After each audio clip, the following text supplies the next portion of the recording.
মারামারি কত করে কিনেন? মোটামুটি 100 টাকা পিস 200 টাকা পিস এরকম ভাবে বিক্রি করে, তারপর 50 টাকা পিস বিক্রি করে। এখন আবার আপনি কয়েকজন আছে যে এমনি দিয়ে দেয় বিড়ালের জন্য। বিড়ালের জন্য কিনলে এসে ফুড করে ব্যবহার করেন কিনা? আর ওনারা হইছে না কি না না, এই যে বিড়ালের জন্য কিনলেন, জি। কিনে কি ফুড করে ব্যবহার করে? না না, ফুড কার্টে আমরা বিক্রি করি। তা বুঝবো কিভাবে আমরা? আপনি কাস্টমার চাইলে বুঝবে চেক করতে পারবেন। আমাদের কাছে মেমো আছে, তারপর এগুলা আছে আমাদের। তারপর বিড়ালও আছে, আপনি চাইলে চেক করবেন। তো এই বিড়ালের জন্য আপনি মরা মুরগি কিনবেন কেন? মরা মুরগি কেনার কারণে তারা উৎসাহিত হচ্ছে, তাই না? জি জি। উৎসাহিত হচ্ছে তো। আপনি তাজা মুরগি কিনে জবাই করে তারপর তাজা বিড়ালকে মুরগ খাবেন। কিনা খাওয়ানোর আমাদের তো সামর্থ্য নাই বিড়ালের জন্য। তো বিড়ালের জন্য সাবধান, বিড়াল পুষে আসছেন কেন আপনি? আমরা বিড়াল শখের জন্য এই জন্য।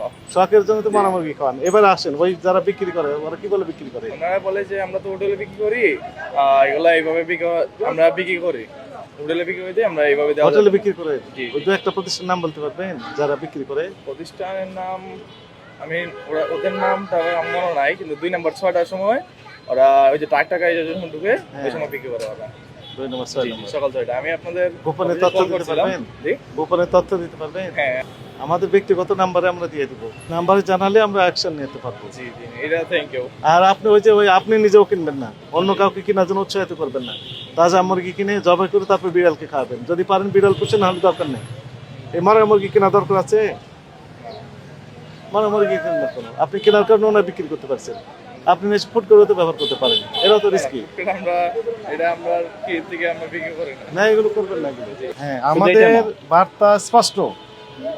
ওই যে বিক্রয়ের উদ্দেশ্যে, খাবার প্রসেস করার উদ্দেশ্যে, অথবা বিড়ালকে খাওয়ানোর উদ্দেশ্যে, যে কোনো উদ্দেশ্যে হোক না কেন, মরা মুরগি ক্রয় করা এটিও আইনত দণ্ডনীয় অপরাধ।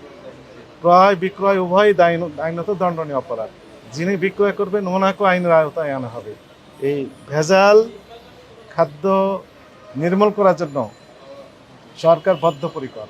এক্ষেত্রে আমাদের অবস্থান জিরো টলারেন্স। কাউকে ছাড় দেওয়া হবে না, এটা মনে রাখবেন। আপনিও কিনবেন না। বিড়ালকে খাওয়ানোর নাম করে মরা মুরগি কিনলে এটি হবে না। যদি সম্ভব হয় তাজা মুরগি ক্রয় করে প্রসেস করে বিড়ালকে খাওয়াবেন। ফুড কোর্ট পরিচালনা করেন, আবার বিড়াল পোষেন। আপনি বলতেছেন বিড়ালের জন্য মরা মুরগি ক্রয় করেছেন। এটা উনি লোভ হয়ে পড়ে ওই ফুড কোর্টে তো মুরগি ব্যবহার করতে পারে, তাই না? এটা করার সুযোগ নেই। ওয়ান করা হলো আপনাকে, আর ওইটাও আমরা দেখবো খতিয়ে।